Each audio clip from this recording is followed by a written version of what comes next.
Okay, so now in this video, we're going to begin to look at graphing the sine and the cosine more systematically.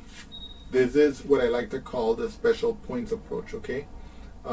As opposed to the naive approach we did earlier. And again, when I called that approach the naive approach, that's not to disparage it in the slightest bit, okay? I think both techniques are valid and are useful depending on what you're actually interested in for the problem at hand. Okay, for us, so let's begin. So first of all, let me first state that I'm going to break this discussion into two pieces. In this video, we're only going to consider two properties of the sine and cosine, and we're going to look at a couple of examples where we're going to use the techniques I'm going to show here to graph them. Then in another video that will come out later, I will show how we incorporate two other properties to give a complete picture of how to graph the sine and cosine more systematically. Okay, so let's cement our notation right now, and we're gonna specifically be looking at graphs at functions of the form y equals a sine of bx, okay, or y equals to a cosine of bx, okay? And we're gonna see that this coefficient a and this coefficient b is going to be related to, respectively, the amplitude and the period of the function, okay? We're going to see how they're related to those in a moment. But before we do that, well, yeah, let me write this down. Amplitude and period, okay? But before we do that, let me tell you what these words mean in general. Let me start off with a general type of sinusoidal function. In this case, to be consistent with this, where we're not yet going to talk about vertical shifts or horizontal shifts, so-called phase shifts. Okay, the phase shifts are the horizontal shifts. The vertical shifts are the the vertical shifts are just the vertical shifts. But since we're not dealing with that here, we're going to leave that for another video. We're going to imagine that we start with a sinusoidal, in this case in particular a sine that goes that has not been moved up or down from the x-axis. Okay. Here I have one period of such a sinusoidal function, and let's say that this is some number, in this case a. This bottom would therefore be negative a, since it has not been shifted vertically, right? And this represents one full period. So let's say, since this is 0, because this is the y-axis, right? Then this distance over which the graph does one full cycle, that's known as our period, okay? Okay. So if we think, in this case, the x-axis serves as basically our the center from which we oscillate. So the amount by which the oscillation deviates, that's the amplitude. So since the amplitude is a kind of distance, the amplitude is always positive, okay? And the period is how long it takes for the pattern to repeat itself.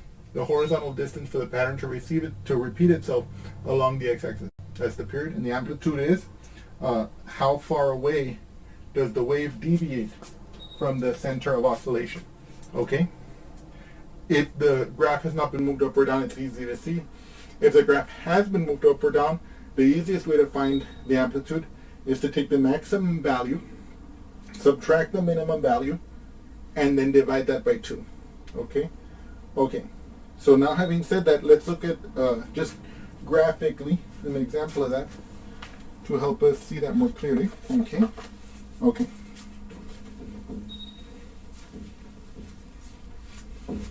So for example, if I had a graph of a sinusoidal, by the way, when I use the word sinusoidal, that means a graph that is of a sine or of a cosine. Okay? So let's say I have a graph like this, and it goes like this, okay? And let's say this is y, let's say this is x. As you can see from my graph, even though it might not be apparent, but because we're not talking about vertical shifts and phase shifts, you can see that this is centered, the oscillation is centered along the x-axis, okay, or symmetric about the x-axis. So let's say this is -3, let's say this is +3, and of course this is the y-axis, so that's like 0, and let's say this is angle 4, then we can identify here, the amplitude here would be 3, because you see the graph is oscillating between -3 and 3, right? So the maximum oscillation distance is 3. Or alternatively, like I said earlier, we can always find the amplitude by taking the maximum, subtracting the minimum. 3 minus -3 would be 3 plus 3, which would be 6. Then dividing that by 2, we get 3 again. And we can see that it takes 4. It takes 4 to get the one full period of this graph, of this sinusoidal graph. Another way you could do it is, and you're going to see this like when we're like graphing sinusoidals that have been shifted horizontally, that have a phase shift, we can just take the x value at the end of one period, subtract the x value at the start of that period, and that'll also give us the period of a sinusoidal. We'll see examples of that later, okay? But so now that we know what the amplitude and period is, how do we identify them from a graph, and how do we use them to help us graph a function, okay? So the first thing we need to know is the amplitude, okay, will be the absolute value of the coefficient A, okay?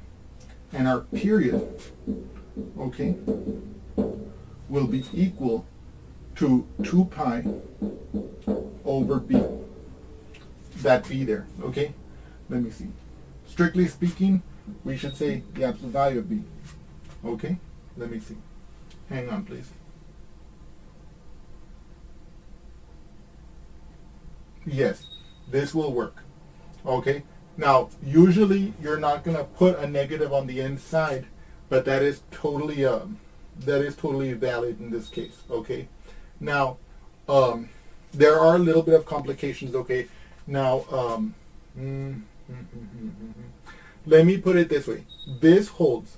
Let me show you why. Or no, should I? Later on, I'll do more discussion on that. Okay, I'll just state it verbally here, but I don't want you to pay too much attention to this because it's kind of super technical. Okay, if you have a cosine, you know that the cosine, because of the even odd identities, the cosine of -x equals the cosine of x. So if I were to have cosine of -3x on the inside like this, we could see that that would be the same thing as cosine of 3x.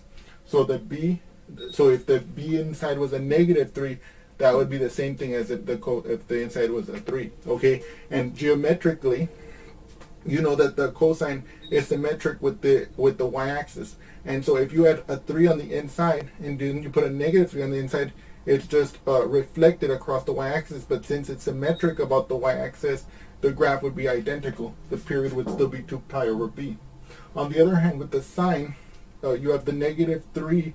Let's say here we have 3 sine of -3x.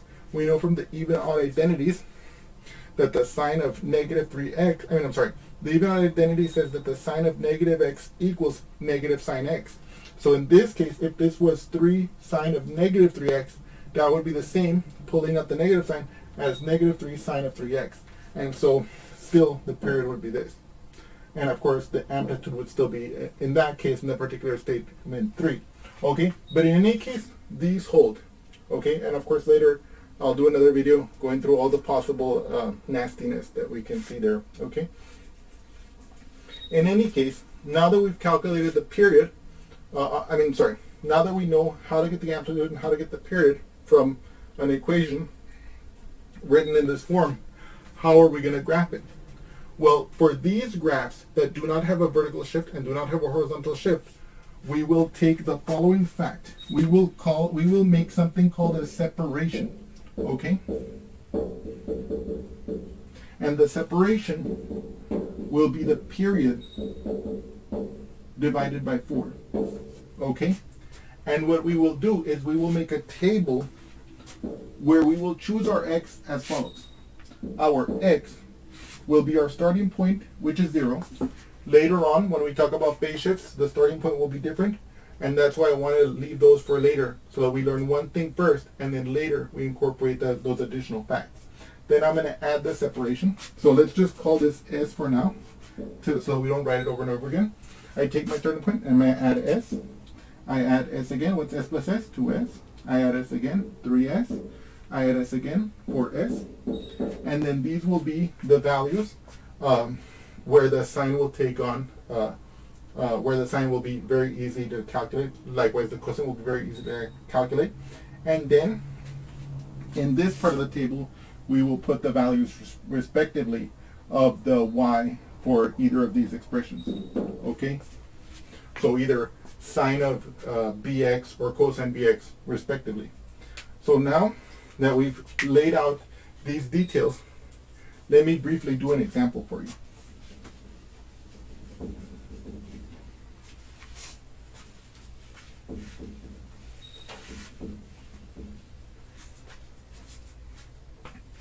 So let me briefly graph, let's say,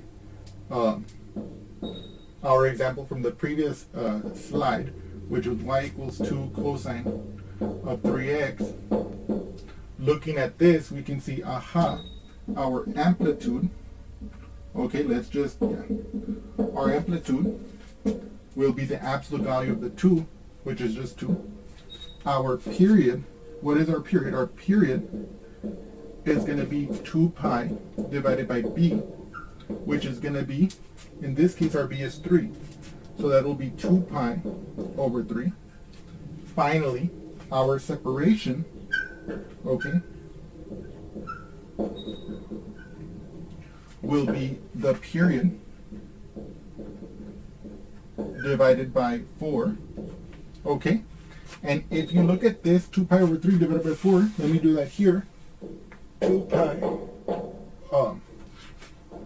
over 3 divided by 4 is going to be the same thing as 2 pi over 3 divided by 4 over 1, right? Because I can write any whole number as a fraction by setting that whole number as the numerator and 1 as the denominator, right? Then, whenever we divide by a fraction, we multiply by their reciprocal. That gives us 2 pi over 3 times 1 over 4. Okay? And that's going to be, we multiply fractions across, so 2 pi times 1, that's 2 pi. 3 times 4, that's 12, right? And then here we can simplify the pi over 6, okay? So we know that our separation is pi over 6. Okay? If you notice, our period is 2 pi, oh yes. And so now we're prepared to make our table. Okay? Because here, let me do the table over here so we can have tons of room.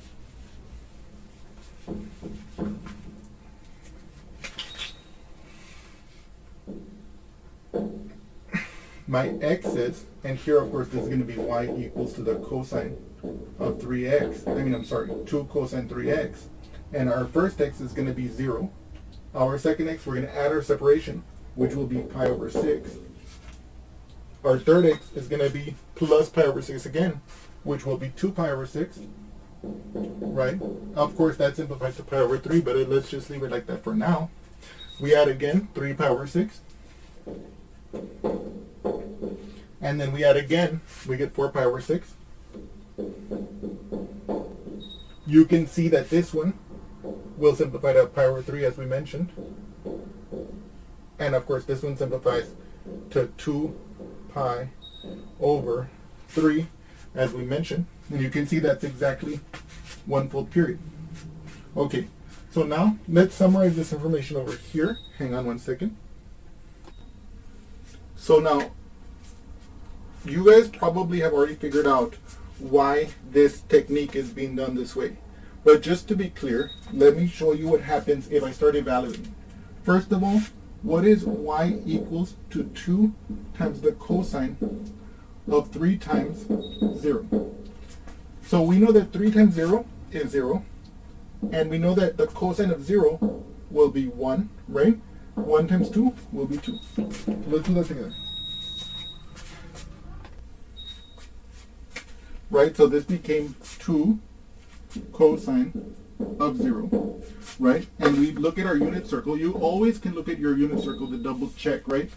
0 here is the angle, right? In radians, right? We know that that has the terminal side that coincides with the x-axis, and we know that the point of intersection there is exactly 1, 0. And since the cosine is the x-coordinate, you can see that that's why it's 1. So 2 times 1, that's exactly 2. What about when I plug in pi over 6? Y equals to 2 cosine of 3 times pi over 6. Well, 3 times pi over 6, we can see, what is that? That's going to be pi over 2, right? So it's 2 cosine of 2 pi, of 3 pi over 6. That's exactly 2 times the cosine of pi over 2. And you can see there, pi over 2 is up here. Cosine of pi over 2, being the x-coordinate of this point right there, is 0. Right? So that becomes 0. Right? Oh my god, that looks like a swirly there. That's bad. Let me erase that before it gets remembered forever. Perfect, much better. Then we can plug in, you can already see what's happening here, right? We can plug in, let's plug in pi over 3. 2 cosine of 3 times pi over 3. Well, we can see that's going to be just pi, right? So this is 2 times the cosine of pi. Pi has the terminal side here. That means that this is the point of intersection of the terminal side of the angle pi in standard position. And we know that that point is negative 1, 0. And so since the x-coordinate is the cosine, then it'll be 2 times negative 1. That becomes negative 2. Right? So basically what you can see is that this technique of using the separation, of using the, of finding the period and then using the separation, allows us to make the table with the right points, the ones that come out in the same points that we would use in the naive approach. Okay, so in other words, it's the same thing. It's the same thing. It's just a little bit, to some people, more organized, okay, or more systematic. Let's finally plug in these, okay. Here, this 3 pi over 6 is pi over 2, right?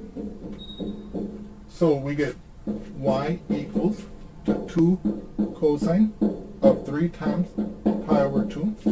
What is that? That's exactly 2 times the cosine of 3 pi over 2. Okay, we can see 3 pi over 2 is down here at the bottom. We know that the cosine of 3 pi over 2 is 0. So we can see this gives us 0. And then you can see, finally, that y equals 2 times the cosine of 3 times. Here we have 2 pi over 3. 2 pi over 3. Well, the 3's will cancel. We get 2 times the cosine of 2 pi. What is 2 pi? Well, that's the angle that is coterminal with 0. And we know that will have that value. That will have the same value as this one, right? It's the period again. Well, the cosine of 2 pi is 1. 1 times 2 is 2. So we get 2. Okay. So what I hope you've seen here, guys, is that we take the function they gave us. In this case, y equals 2 cosine 3x. We identify the amplitude. We identify the period using the 2 pi over b formula. We then know, in this case, we're not talking about phase shifts, so we don't have to think of any other starting point than 0. Later, when we do talk about phase shifts, we'll figure out how to find the starting point. But in this case, we start with 0, and then we just add the separation 4 times. that gives us our main points. We plug them into our equation to get our y values, and now we're prepared to graph it.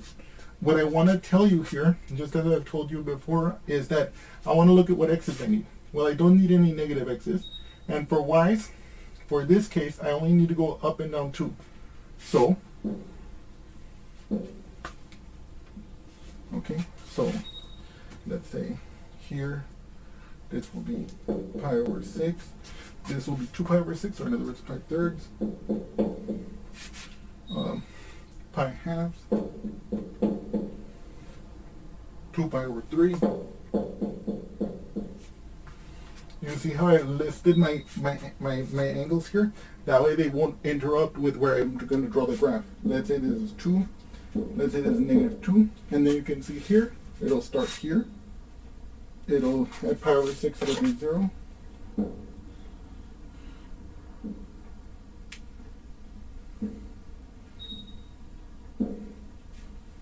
It should look like this. I'm sorry, I had to get it in front of it so that it would come out more or less lined up properly. And then of course the graph will smoothly shape like this, like that. That's beautiful. And that's the graph of y equals 2 cosine of 3x. Okay?